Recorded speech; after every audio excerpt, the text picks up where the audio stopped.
Hello friends, तो कैसे हो आप लोग। तो आज का हमारा टॉपिक है एंटी एंजाइनल एजेंट्स। तो एंटी एंजाइनल एजेंट्स करने से पहले हमारे को समझना पड़ेगा एंजाइना क्या होता है। देखो, एंजाइना को हम सिंपली कहते हैं चेस्ट पेन या फिर पेन इन चेस्ट। ठीक है, एक ऐसी कंडीशन होती है जिसमें हमारी बॉडी को इनफ ऑक्सीजन नहीं मिल पाता है। देखो, बॉडी को क्या, हम बॉडी के ऑर्गन्स को सिंपली कहूँ, ठीक है, आपको पता है हमारे ऑर्गन्स को चाहिए होता है ऑक्सीजन वगैरह कि वो अपने फंक्शंस कर पाए अच्छे से। ठीक है, अब पता ही होगा, ठीक है ना। तो ऑक्सीजन कौन कैरी करके ले जाता है वहां तक?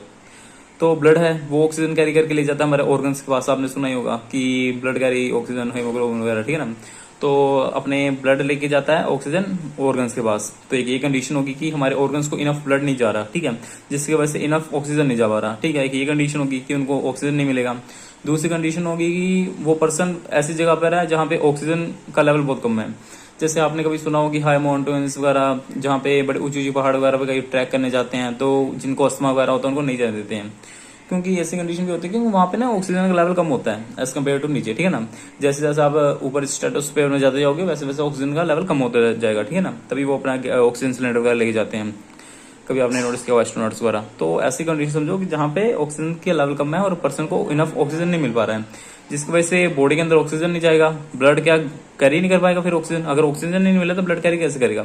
आपको पता है ना, हमारे लंग्स में एक्सचेंज ऑफ गैसेज होते हैं कि ऑक्सीजन आता है, कार्बन डाइऑक्साइड जाता है। आपने कभी पढ़ा हो बचपन से, ऑक्सीजन इनहेल एक्सेल और कार्बन डाइऑक्साइड। ठीक है, तो लंग्स ऑफ में जो गैस ऑफ एक्सचेंजेस होते हैं वहां पे नहीं होंगे सिंपली, अगर हमें ऑक्सीजन नहीं मिल रहा, इनफ नहीं होंगे। तो इतना याद रखो कि एंटी एंजाइनल वो एजेंट्स होते हैं जो हम एंजाइना की कंडीशन में यूज करते हैं कि पर्सन के अंदर जो ऑक्सीजन की डिमांड है उसको कम कर देते हैं। ठीक है, कि जिससे उसको थोड़ी रिक्वायरमेंट कम हो जाए ऑक्सीजन की। दूसरा होता है कि जिस ऑर्गन को ब्लड नहीं जा रहा उसको उस ऑर्गन को ब्लड पहुंचाने में हेल्प करते हैं। ठीक है, उस वहां तक। तो बेसिकली यही है, हम अभी ये वन बाय वन पढ़ेंगे सभी ड्रग्स के, उसके सारे मैकेनिज्म ऑफ एक्शन पढ़ेंगे। तो अगर आपने अभी तक वीडियो को सब्सक्राइब लाइक नहीं किया तो कर देना भाई, न्यू चैनल है, उसमें सारे कंसेप्ट्स क्लियर करूंगा आपके, पिछले वीडियोस में भी किए, इसमें भी करूंगा। ठीक है, तो शुरू करते हैं। It is a pain syndrome which occurs due to an imbalance between oxygen supply and demand. It refers to severe pain in the chest due to myocardial infections. The pain main related to neck, left arm, back, throat and jaw. ठीक है, इसमें ये बोला गया है कि ये हमारे जैसे पेन सिंड्रोम है जिस ये इसकी वजह से होता है जब ऑक्सीजन का सप्लाई और डिमांड में इम्बैलेंस हो जाए। मतलब कि सोचो हमारी बॉडी को जितना ऑक्सीजन चाहिए उतना ना मिले, मतलब कि समझ लो कि हमारे को 50 यूनिट्स चाहिए ऑक्सीजन के, बट हम 40 यूनिट्स नहीं ले पा रहे हैं, तो वो बैलेंस में डिस्टर्बेंस होगी ना। मतलब कि हमारे को डिमांड ज्यादा है बट वो हमारे को उतना नहीं मिल पा रहा है। ठीक है, तो आप यहाँ पे समझो कि इम्बैलेंस होता है सप्लाई और डिमांड में। ठीक है, सप्लाई हम कम कर रहे हैं पर डिमांड ज्यादा की है, तो ये समझो। ठीक है, जिसकी वजह से क्या होता है कि हमारे चेस्ट में बहुत तेज पेन होने लगता है, मायोकार्डियल इन्फेक्शन पता है, जिसमें हमारे जो हार्ट के मसल्स होते हैं, आपने कभी सुना होगा कि जो अपने जो हार्ट है वो 3 लेयर से बना है, एंडोकार्डियम, मायोकार्डियम। तो मायोकार्डियम में होता है ना, वो मायोकार्डियम होता है ना, जो वही हमारे कॉन्ट्रैक्शन में हेल्प करता है हार्ट की। अगर आपने पढ़ा हो ह्यूमन एनाटॉमी वगैरह में कि वही हमारे को कॉन्ट्रैक्शन में हेल्प करता है हार्ट की। तो जिससे क्या होता है कि जो मतलब कि हमारे जो मायोकार्डियम लेयर है वो इनफ कॉन्ट्रैक्ट नहीं हो पाती, मतलब कि वो कॉन्ट्रैक्शन नहीं करेगी, जिसकी वजह से क्या होता है कि हमारा हार्ट अगर कॉन्ट्रैक्ट ही नहीं होगा तो ब्लड कैसे पंप करेगा? आपको पता है ना, जैसे हार्ट के 4 चैम्बर्स होते हैं, oracles, left Oracle, right Oracle, left ventricle, right ventricle. तो वो कॉन्ट्रैक्ट होता है पहले अपना, जैसे आपको बताओ कि सुना हो आपने, जो ओरिकल से वेंट्रिकल जाता है, फिर उसके बाद अपने लेफ्ट वायर में, राइट वायर में जाता है, पहले लंग्स में जाता है, फिर राइट ओरिकल में जाता है, फिर लेफ्ट वायर राइट वेंट्रिकल में जाता है, फिर अपने आयोटा में जाता है। तो अगर वो कॉन्ट्रैक्ट ही नहीं हो रहा तो एक चैम्बर से दूसरे चैम्बर में जाएगा नहीं ब्लड। ठीक है, मतलब कि मायोकार्डियम का ही रोल है ना इसके पीछे कॉन्ट्रैक्शन का। अगर मायोकार्डियम मसल हमारी जो है वो ही वीक हो गई है, ये भी रीजन हो सकता है। ठीक है, उसको ऑक्सीजन वगैरह नहीं मिल रहा है, ये भी रीजन है, आगे हम पढ़ेंगे एक बार करके। ये बोला कि इसके कितने टाइप्स के एंजाइना होते हैं। बेसिकली हमारे 3 टाइप के एंजाइना होते हैं। कौन कौन से? स्टेबल एंजाइना हो गया, वेरिएंट एंजाइना हो गया, अनस्टेबल एंजाइना हो गया। ठीक है, पढ़ते हैं इसमें क्या है। In this type of angina there is a deposition of arthrosclerosis plaque in the coronary arteries. It results in narrowing of the lumen of the arteries whenever demand of the heart increase such in exercise the pain और angina develops. This is because the coronary arteries can not supply enough blood to the heart due to the reduce lumen size. अब आपको ऐसे पता नहीं लगा, देखो आपको पता है जितने भी हमारे हार्ट्स वगैरह जितने भी हमारे ब्लड वेसल्स होते हैं उनके अंदर ल्यूमन होता है। ल्यूमन क्या होता है, देखो ये हमारा ब्लड वेसल है, समझो आप, ठीक है। इसके बीच वाले पार्ट को हम ल्यूमन कहते हैं, ठीक है, ये ल्यूमन है। और ये जो है ना ब्लड वेसल, इसको थिकनेस कहते हैं ऊपर, इसकी वॉल्स की थिकनेस हम, और एक हम ल्यूमन चेक करते हैं हर एक ब्लड वेसल की। जो अपनी वीन्स होती हैं उनका ल्यूमन ज्यादा होता है एज कम्पेयर टू आर्टरीज का। आपने, मैंने कार्डियोवास्कुलर में पढ़ाया हुआ, आपने अगर आपने देखी वीडियो तो आपको पता लग जाएगा।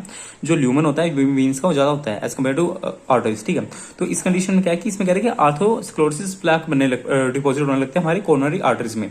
जो हमारी कोरोनरी आर्टरीज है, समझो ये कोरोनरी आर्टरीज हमारी पतला ल्यूमन है, इसके अंदर वाला पार्ट जो पतला ल्यूमन है ये ऑलरेडी कम है, ठीक है। इसके अंदर ना प्लाग, जैसे आप समझो ऐसे डिपॉजिट होने लगता है, ठीक है। ये समझो ये प्लाग है हमारा, ये प्लाग है जिसकी वजह से क्या डिपॉजिट होने लगा हमारे ब्लड वेसल्स पे। तो देखो ये तो ल्यूमन और कम हो गया ना, देखो जितना ज्यादा ल्यूमन होगा उतना ज्यादा ब्लड फ्लो होगा यहाँ से, आपको सोचो, ठीक है ना। ये जितना ज्यादा ब्लड फ्लो होगा, अब जितना ल्यूमन कम होता जाएगा उतना कम ब्लड फ्लो होगा। तो यहाँ से समझ रहे हो आप, अगर हमारा कोरोनरी आर्टरी है उसके ऊपर प्लाग की डिपोजिशन होती है जिसकी वजह से ल्यूमन कम हो जाता है आर्टरीज का, जिससे इनफ ब्लड नहीं सप्लाई हो पाता है ऑर्गन्स को।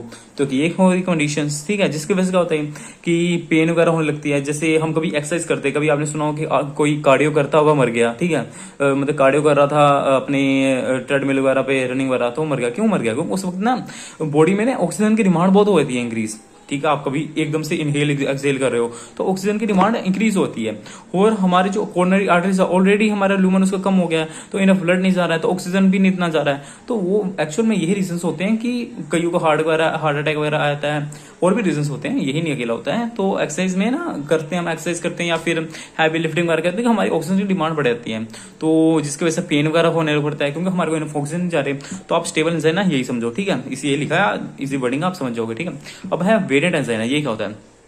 In this case, there is a transient vasospasm of the coronary arteries. This results in a decreased blood flow to heart. The demand of heart is not changed, but because blood supply has reduced, there will be angina pain. देखो इसमें बोल रहे हैं वेसोस्पाज्म होती है coronary arteries की। ये हमारी कोरोनरी आर्टरीज है, ठीक है। वेसोस्पाज्म ये हमारी नॉर्मल कोरोनरी आर्टरी है, ठीक है। वेसोस्पाज्म में क्या होता है हमारा, ऐसा होता है। अब देखो ध्यान से देखो, ये पोर्शन का जो ल्यूमन है कम हो गया है वेसोस्पाज्म की वजह से। स्पाज्म समझ रहे हो ना, कंस्ट्रक्शन वजह होती है। तो अब देखो यहाँ से तो ब्लड फ्लो कम होगा ना, पाओ यहाँ पे इतना ज्यादा है बट यहाँ से ब्लड फ्लो कम होगा, ऐसे वेसोस्पाज्म होती है जिसकी वजह से ब्लड फ्लो रिड्यूस होता है, तो हमारे ऑर्गन्स वाले को फिर ब्लड नहीं मिल पाता उतना, समझे आप। ऑक्सीजन की डिमांड तो उतनी है जितनी चाहिए थी उसको, बट वेसोस्पाज्म की वजह से ब्लड जो ल्यूमन है कम हो गया है और उतना ब्लड फ्लो नहीं कर पाएगा। आप खुद समझो, अगर ये इतना है और वेसोस्पाज्म की वजह से इतना ही रह गया ना, तो ब्लड फ्लो कम हो जाएगा ना उतना एरिया में। आपने अभी पढ़ा हो कभी साइंस वगैरह में, ठीक है। तो वही बोला है जिसकी वजह से एंजाइना पेन होती है, ठीक है। एक होता है हमारा डिपोजिशन की वजह से, जिसकी आर्थोस्क्लेरोसिस वगैरह प्लाक की वजह से। एक और प्लाक पता है कैसे बनता है? ये मोस्टली ना अपने फैट वगैरह कहते हैं नहीं, जिसको प्रॉब्लम हो, कोलेस्ट्रॉल हाई होता है, उनको कहते हैं कम फैट खाओ नहीं तो हार्ट अटैक के चांस बढ़ जाते हैं। एक्चुअली फैट लिपिड्स वगैरह करके ही होता है, ठीक है ना, ऑयल वगैरह ऑयली चीज खाने पे, ठीक है। अब है अनस्टेबल एंजाइना, एक्चुअल में ये दोनों का मिक्सअप है, ठीक है। अनस्टेबल मतलब दोनों का मिक्सअप है, ठीक है। In this case, there is a arteriosclerosis deposition in the arteries. Their plaques will be ruptured and will block the coronary arteries. Combination of both arteriosclerosis and vasospasm of the coronary. ये बोल रहा है कि इसमें क्या होता है, जो arteriosclerosis plaque है वो ना ब्लड वेसल्स पे डिपॉजिट होकर, वो ब्लड वेसल पे डिपॉजिट होकर उस ब्लड वेसल को रप्चर करने लग पड़ता है। अब रप्चर पता क्या, देखो ये अपना इसमें डिपॉजिट हुआ था और इस ब्लड वेसल को तोड़ने लग पड़ेगा, ठीक है। एक तो तोड़ने लग पड़ेगा और साथ में वेसोस्पाज्म भी हो जाएगी। मतलब कि ये मैंने बोला ना, ये दोनों का मिक्सअप है, मतलब कि दोनों होगी, अनस्टेबल में दोनों होगा। इसमें वेसोस्पाज्म भी होगी और डिपोजिशन भी होगी, और डिपोजिशन के साथ जो ब्लड वेसल उसकी ब्रेकडाउन भी होगी, मतलब उसकी रप्चरिंग भी होगी। आप रप्चर समझ रहे हो ना, उसका मतलब कि टूटा समझ रहे हो, ठीक है। तो ये पैथोफिजियोलॉजी है, तो इसकी तो अभी आपको इतनी लोड नहीं है, वैसे तो आप फार्माकोलॉजी वगैरह कर रहे हो तो वैसे इसको मैं दे दूंगा नोट्स में, आप देख लेना, यही चीज होता है वही चीज होता है, ठीक है। अब हम बात करते हैं इसके ड्रग्स की, ठीक है। तो पहले हम क्लासिफिकेशन देख लेते हैं, आपको थोड़ा इजी होगा। देखो अब ये हमारे एंटी एंजाइना ड्रग्स हैं, ठीक है। तो हमारा जो पहला ड्रग है उसमें नाइट्रेट्स हैं। नाइट्रेट्स भी दो तरह के हैं, ठीक है। एक शॉर्ट एक्टिंग है, एक लॉन्ग एक्टिंग है। शॉर्ट एक्टिंग क्या होता है, वो इमीडिएटली इफेक्ट देते हैं, ठीक है, इमीडिएटली इफेक्ट देंगे, बट बॉडी में ज्यादा मतलब कि लॉन्ग स्टे नहीं करेंगे हमारी बॉडी में, वो इफेक्ट देके वैसे ही बाहर आ जाएंगे, ठीक है। तो दूसरी तरफ हो गया लॉन्ग एक्टिंग, ये धीरे धीरे अपना इफेक्ट देंगे बट ये बॉडी में ज्यादा देर तक रहेंगे, ठीक है। जो हमारे शॉर्ट एक्टिंग में आते हैं अपने ट्राइनाइट्रोग्लिसरीन, आपने सुना भी हो शायद में भी, तमाइल नाइट्रेट हो गया। तो लॉन्ग एक्टिंग में आ गया आइसोसोर्बाइड, मोनोनाइट्रेट, आइसोसोर्बाइड, डाइनाइट्रेट, ये सब है, ठीक है। उसके बाद है बीटा ब्लॉकर्स, आपको पता हो कि बीटा 2 ब्लॉकर हमारे हार्ट पे होता है, वो क्या करता है हमारे हार्ट के मतलब कि हार्ट रेट वगैरह कंट्रोल करता है। तो हम बीटा ब्लॉकर जनरली देते हैं कि जिसकी वजह से ना हार्ट के जो बीटा ब्लॉकर जो प्रेजेंट होता है, बीटा रिसेप्टर जो प्रेजेंट होता है हार्ट पे, वो उसको ब्लॉक कर देता है बीटा ब्लॉकर, ठीक है। उसकी वजह से क्या होगा, जो हार्ट रेट है वो डिक्रीज हो जाएगी, मतलब रिड्यूस हो जाएगा, हार्ट रेट रिड्यूस हो जाएगा। तो फिर क्या हो गया, हार्ट रेट रिड्यूस हो गया, हमारा ब्लड प्रेशर होगा वो भी रिड्यूस हो जाएगा, जिससे हमारे बॉडी में ऑक्सीजन की डिमांड कम होती है। ओवरऑल ऐसा नहीं होता, आप मैकेनिज्म पढ़ेगा वैसे होता है, बट इतना ही समझो कि जो बीटा ब्लॉकर्स होते हैं ओवरऑल क्या कहते हैं, हमारे हार्ट रेट को स्लो डाउन कर देते हैं, ठीक है। हार्ट रेट को स्लो डाउन कर देंगे, जिसकी वजह से क्या होता है, ऑक्सीजन का सप्लाई मतलब ऑक्सीजन का डिमांड कम होता है, ठीक है। अब आपका हार्ट बहुत जल्दी जल्दी बीट कर रहा है, तो आपको उतनी जल्दी ऑक्सीजन चाहिए होता है। बट जैसे हमने अपने एक्सरसाइज के केस में देखा कि एक्सरसाइज में हमारा हार्ट बीट हाई होता है ना, जिसकी वजह से उसको ऑक्सीजन की डिमांड बढ़ेगी उसकी बॉडी में। तो अगर हमारा हार्ट स्टेबल रहेगा तो क्या होगा, हमारे ऑक्सीजन की डिमांड थोड़ी कम रहेगी, ठीक है। तो यही होता है कि बीटा ब्लॉकर्स यही देते हैं कि हार्ट बीट को थोड़ा स्लो कर देता है, ठीक है ना। तो उसके बाद इसमें आ गया प्रोपेनालोल, नोडेलालोल, ये हमने सुना ही होगा अपने, अगर आपने सिम्पैथोमिमेटिक ड्रग्स की क्लासिफिकेशन की होता है, ठीक है। अब है कैल्शियम चैनल ब्लॉकर्स, ठीक है। इसमें क्या है, इसमें है फिनाइल अल्काइल अमाइन, ये होता है हमारे, आपको पता है हमारे ना एक एलिगेटेड कैल्शियम चैनल्स होते हैं हार्ट के ऊपर, जो मतलब कि उसको ब्लॉक कर देता है, ठीक है। बेसिकली हमारे कॉन्ट्रेक्शन को हेल्प करते हैं। उसके बाद potassium channel blockers openers, potassium channel openers, आपने फेजेस पढ़े हैं कार्डियोवास्कुलर सिस्टम में, जो हमारे फेजेस होते हैं टोटल 5 फेज होते हैं, 0 1 2 3 4 5, जिसमें डीपोलराइजेशन, रिपोलराइजेशन, प्लेटिव फेज वगैरह आपने पढ़ा हो, जिसमें अगर सोडियम निकले, पहले सोडियम आता है, फिर स्टे करता है, फिर थोड़ा सा पोटेशियम निकलता है, फिर सोडियम और फिर कैल्शियम आता है, फिर कैल्शियम निकलता है, फिर सोडियम निकलता है, फिर कैल्शियम आता है, फिर लास्ट में फिर से पोटेशियम आता है। तो इसमें ये बोला है पोटेशियम चैनल ओपनर्स, जिसकी वजह से क्या होता है, ये ना हमारा सिंपली बोला रिपोलराइजेशन करता है। पोटेशियम चैनल ओपनर्स मतलब कि ओपन करते हैं पोटेशियम चैनल, जिसकी वजह से पोटेशियम आता है, वो हमारे हार्ट के रिपोलराइजेशन करता है, रिलैक्स करता है, ओवरऑल रिलैक्स करता है, ठीक है। इसमें अपना निकोरेंडिल आ गया, ठीक है। उसके बाद अभी हम डिटेल में मैकेनिज्म ऑफ एक्शन पढ़ेंगे का, ये आपको मैं थोड़ा सा ऊपर ओवरव्यू दे रहा हूँ, ठीक है। अब मिसलेनियस ड्रग्स में आ गया अपने एंटी प्लेटलेट्स, आपको नाम से लगा। प्लेटलेट्स क्या करते हैं, क्लॉट वगैरह बनाते हैं, तो यही है कि वो क्लॉट वगैरह नहीं बनने के ब्लड वेसल्स में, ठीक है ना। साइटो प्रोटेक्टिव ड्रग्स, ये इसमें होता है कि ये हमारे ना आरओएस को ना डिक्रीज करते हैं। आपको आरओएस सुनना पड़ा अपने फ्री रेडिकल्स ऑक्सीजन के जो टॉक्सिक होते हैं, ठीक है। तो अब हम पहले नाइट्रेट्स का देखते हैं। देखो नाइट्रेट्स का जो मैंने ये देखो, पहले हम आपको बताऊं, ये नाइट्रेट्स का फ्लो चार्ट है, मैकेनिज्म एक्शन है, ध्यान से देखना, ठीक है। उसके बाद ना ये मैंने दूसरी साइड ना ये पूरी थ्योरी लिखी हुई है अपने नाइट्रेट्स की, वही चीज है। तो इतने समझाने से बेटर है कि मैं आपको फ्लो चार्ट समझा दूं, आप इससे पढ़ोगे वही चीज लिखी हुई है, ठीक है। तो फ्लो चार्ट से समझ लेते हैं। तो बेसिकली हमने जब ऑर्गेनिक नाइट्रेट्स लिया, वो हमारी बॉडी में कन्वर्ट हो गया नाइट्रिक ऑक्साइड में, ग्लूटाथायोन एस ट्रांसफेरेज या फिर एल्डिहाइड रिडक्टेस जो एंजाइम है वो कन्वर्ट कर देंगे ऑर्गेनिक नाइट्रेट्स को, किसमें, नाइट्रिक ऑक्साइड में, ठीक है। अब ये नाइट्रिक ऑक्साइड क्या करेगा, ये हमारा एक गुआनिल साइक्लेज अपना एक कह सकते हैं साइकिल होता है हमारी बॉडी के अंदर, उसको एक्टिवेट कर देगा। अगर ये एक्टिवेट हो गया, इसने करना है जीटीपी होता है एक चीज, है ना, जीटीपी होता है, उसको कन्वर्ट कर देगा साइक्लिक गुआनिल मोनोफॉस्फेट में। अगर ये जब एक्टिवेट होगा, मतलब कभी भी अगर इसकी कंसंट्रेशन इंक्रीज होगी, तो क्या होता है कि हमारी रिलैक्सेशन होती है, किसी भी चीज की रिलैक्सेशन हो जाएगी। बट अगर इसके ऑपोजिट एक हमारा होता है CAMP, आपने कभी पढ़ा हो, अगर उसकी एक्टिवेशन होगी तो वो हमारा कंस्ट्रिक्शन करता है। तो आप इतना याद रखना, जो हमारा ग्वानिल साइक्लेज एक्टिवेट होगा उसने GTP को कन्वर्ट कर देना है CGMP में, और इसने क्या करना है, इसने ब्लड वेसल की वेसोडाइलेशन कर देनी है, ठीक है। वेसोडाइलेशन मतलब है उसको रिलैक्स कर देगा, ठीक है, ब्लड फ्लो को नॉर्मल कर देगा, ऑक्सीजन की डिमांड को कम कर देगा। ओवरऑल यही है, इसमें यही लिखा है कि जो हमारे कैल्शियम रिलीज है उसको स्टॉप कर देगा। आपको पता है ना कैल्शियम किसके लिए रिस्पॉन्सिबल होता है, वो कॉन्ट्रैक्शन के लिए रिस्पॉन्सिबल होता है। तो कॉन्ट्रैक्शन थोड़ी कम हो जाएगी, जिससे हमारे हार्ट को थोड़ा टाइम भी मिल जाएगा रिलैक्स होने को, साथ में हमारे ब्लड वेसल कॉन्ट्रैक्ट भी नहीं होंगे, स्मूथ मसल भी कॉन्ट्रैक्ट नहीं होंगे, जितने भी हमारे स्केलेटल मसल वगैरह हैं। तो ओवरऑल यही करता है, ऑक्सीजन की डिमांड को कम कर देता है जब जीटीपी कन्वर्ट होता है CGMP में, ठीक है, साइक्लिक गुआनिल मोनोफॉस्फेट इसका फुल फॉर्म है। तो ओवरऑल ये वेसोडाइलेशन करता है, इतना याद रखना, ठीक है। अब बीटा ब्लॉकर्स, ये मैंने छोटे छोटे लिखे हुए हैं क्योंकि ये इनफ है, इतना आप लिखोगे ना, इसमें डायरेक्ट पॉइंट टू पॉइंट लिखा है। Act by blocking the beta adrenoreceptor and reduce the myocardial oxygen demand. They reduce oxygen demand by their negative chronotropic, मतलब reduce in heart. आप पता ना पॉजिटिव chronotropic क्या होता है, आइनोट्रोपिक क्या होता है, ठीक है ना, आपने कभी सुना हो। एक अपना आइनोट्रोपिक होता है, एक अपना क्रोनोट्रोपिक होता है, ठीक है। आपको बताता हूँ, देखो क्रोनोट्रोपिक मतलब होता है कि अपना ये हार्ट रेट, मतलब कि हार्ट रेट रिड्यूस करता है, मतलब कि ब्लड मतलब कि जो सप्लाई होता है उसको कम करता है। और जो आइनोट्रोपिक होता है वो कॉन्ट्रैक्शन रिड्यूस करता है। कभी भी अगर लिखा हो पॉजिटिव आइनोट्रोपिक मतलब कि कॉन्ट्रैक्शन हो रही है, ठीक है। अगर क्रोनोट्रोपिक लिखा है मतलब कि ब्लड फ्लो इंक्रीज हो गया वहां पे, इस एरिया में, इतना याद रखो। तो यहाँ पे लिखा है ना कोनोट्रोपिक मतलब कि हार्ट रेट डिक्रीज हो जाएगा, आइनोट्रोपिक मतलब कि फोर्स ऑफ कॉन्ट्रैक्शन कम हो जाएगी, जिसकी वजह से हार्ट जल्दी जल्दी कॉन्ट्रैक्ट नहीं करेगा, तो उसको रिलैक्स होने का टाइम मिल जाएगा थोड़ा ज्यादा। ठीक है, ये कैसे काम करते हैं, जो बीटा ब्लॉकर्स जो मैंने बताया ये हार्ट के ऊपर हमारे बीटा रिसेप्टर होता है उसके ऊपर बाइंड होके उसको ब्लॉक कर देते हैं, जिसकी वजह से अपना हार्ट रेट रिड्यूस होता है, कॉन्ट्रैक्शन डिले होता है, अपना नेगेटिव कोनोट्रोपिक और नेगेटिव आइनोट्रोपिक कह सकते हो, या फिर आप इसको ऐसे भी लिख सकते हो मतलब कि they reduce oxygen demand by reducing the heart rate और reducing the force of contraction. ठीक है, मतलब ऐसे भी लिख सकते हो, आइनोट्रोपिक कोनोट्रोपिक लिखोगे समझ आ जाएगा। ठीक है, तो ओवरऑल यही है जिसकी वजह से हार्ट रेट रिड्यूस हो जाएगी, हमारा हार्ट रेट रिलैक्स हो जाएगा, ऑक्सीजन की डिमांड कम हो जाएगी। ठीक है, उसके बाद है mechanism action of calcium channel blockers. They prevent the entry of calcium ions into the cells by blocking the calcium channels as they calcium channels are a necessity for muscular contraction, such blocker leads to decrease muscular activity. Actually यहाँ पे लिखा नहीं है, actually यहाँ पे ना एलिगेटेड होता है, अपना एलिगेटिंग कैल्शियम चैनल्स होते हैं जो हार्ट के ऊपर प्रेजेंट होते हैं, उनको ना ब्लॉक कर देता है, जिसकी वजह से क्या होता है कि कैल्शियम एंटर नहीं कर पाते। आपको पता है कैल्शियम किसके लिए रिस्पॉन्सिबल होते हैं, कॉन्ट्रैक्शन के लिए, आपने पढ़ा होगा ना।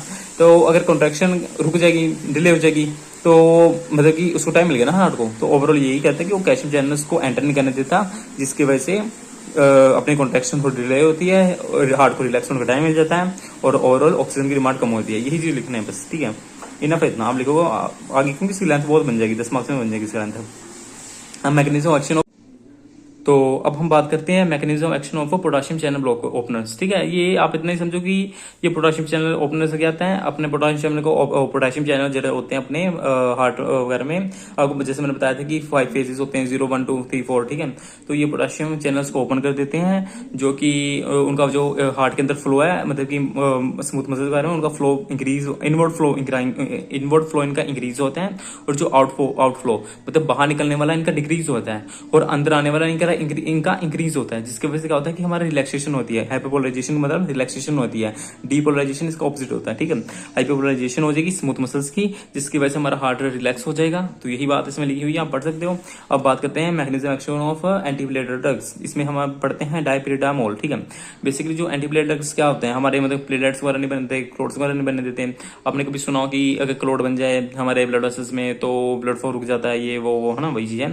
ये क्या कहता है, it inhibits the adenosine deaminase phosphodiesterase which leads to accumulation of adenosine and CMP. मतलब ये एंजाइम हमारा एक डायअमाइनेज और फॉस्फोडाइएस्टरेज जो हमारी एक्युमुलेशन मतलब कि क्लोट बनाने में हेल्प करता है, और साथ में सीएमपी को इंक्रीज करता है। जैसे मैंने बताया था ना, सीएमपी ऑपोजिट होता है सीजीएमपी के। ठीक है, तो इनको स्टॉप कर देता है, और जिसकी वजह से क्या होता है कि हमारे जो इनहिबिटेड प्लेटलेट एग्रीगेशन, आपने प्लेटलेट की एग्रीगेशन रोक देता है, और हमारा स्टिमुलेट करता है रिलीज ऑफ प्रोस्टासाइक्लिन। ठीक है, अब आप बोलोगे ये प्रोस्टासाइक्लिन क्या होता है। देखो, आपको पता है जो हमारे बॉडीज में प्रोस्टासाइक्लिन होता है, प्रोस्टाग्लैंडिन होता है, प्रोस्टाहीमोग्लोबिन वगैरह सब होते हैं हमारे जो पीजीआई, पीजीई2 वगैरह, पीजीजी2 आपने जगह पढ़े हो। ठीक है, तो जो हमारे प्रोस्टाग्लैंडिन वगैरह होते हैं ना, उसमें से ना हमारा जो पीजीई2 होता है ना, वो प्लेटलेट मतलब कि वो क्लोट बनाने में हेल्प करता है। बट जो प्रोस्टासाइक्लिन है ये इसका ऑपोजिट होता है, ये ना एग्रीगेशन नहीं होने देता, मतलब कि ये क्लोट बनाने में हेल्प नहीं करता, ये उल्टा करता है, उसको क्लोट तोड़ने में हेल्प करता है।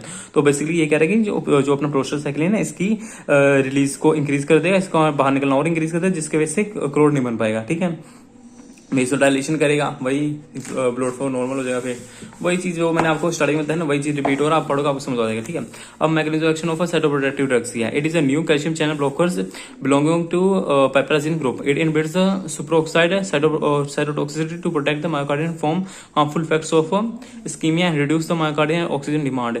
इन the presence of ischemia it maintains LV left ventricle functions without affecting haemodynamics. ये बोल रहे हैं कि ये थोड़े स्पेशल टाइप के ब्लॉकर्स हैं जो पाइपराजिन ग्रुप से बिलोंग करते हैं। ये भी हमारे वही काम करेंगे कि अपने कैल्शियम चैनल्स को ब्लॉक कर देंगे, और हमारे जो मायोकार्डियम लेयर है जो कॉन्ट्रैक्शन में हेल्प करती है उसको थोड़ा रिलैक्स कर देंगे। अगर उनको कैल्शियम नहीं मिलेगा तो पूरा कॉन्ट्रैक्ट नहीं हो पाएगा, उनको रिलैक्स कर देगा, जिसकी वजह से अपना जो कहते हैं उसको ऑक्सीजन की डिमांड कम हो जाएगी। ठीक है, तो वही चीज अभी इसमें ये मैं पढ़ूंगा नहीं, आपको मैं थोड़ा दिखाता हूँ कि ये नोट्स में जो मैं अपलोड करूंगा टेलीग्राम चैनल पे उसमें सब होंगे। ठीक है, ड्रग्स क्या होते हैं, उसके थेरेपेटिक यूजेस क्या है, एडवर्स इफेक्ट क्या है। देखो नाइट्रेट्स है, इसको हम एज एन इफेक्ट यूज करते हैं, CHF में यूज करते हैं, कंजेस्टिव हार्ट फेलियर में आपको ये पढ़ाऊंगा आगे। उसका पता है लेफ्ट वेंट्रिकल फेलियर, मतलब पता है लेफ्ट वेंट्रिकल कितना इंपॉर्टेंट होता है हमारे लिए। ठीक है, वही पंप करता है ब्लड, चारों चैनल इंपॉर्टेंट होता है हमारे, चारों चैनल इंपॉर्टेंट होता है हमारे लिए। ठीक है ना, अब हमारा जो इसके कुछ एडवर्स इफेक्ट है, नोजिया वॉमिटिंग सब में लिखना, आपको पता है ये कॉन्स्टिपेशन में सब में लिख सकते हो, क्योंकि यही हमारा चलता आ रहा है पुश्तों से। ठीक है, क्योंकि नोजेल वोमिटिंग का कोई एडवर्स इफेक्ट नहीं आता, नोजेल वोमिटिंग लिख दो साइड इफेक्ट में, ठीक है। Beta blockers, myocard infection, moderate to severe angina, कौन से कैल्शियम चैनल ब्लॉकर्स। तो यही आज के टॉपिक में था, होप आपको थोड़ा भी समझ आया हो। तो लाइक कर दीजिएगा, ठीक है। कमेंट बारे में कोई टॉपिक बारे चाहिए हो, कोई मेरी गलती हो बता देना, ठीक है। तो जो इसके नोट्स हैं वो फार्मोट्स करके टेलीग्राम चैनल है, वैसे डिस्क्रिप्शन में मैं लिंक दे दूंगा, उसमें होंगे अवेलेबल, तो ज्वाइन कर लेना। मैं संडे डालूंगा उसमें नोट्स, ठीक है। तो सब्सक्राइब कर देना, ठीक है। Thank you bro.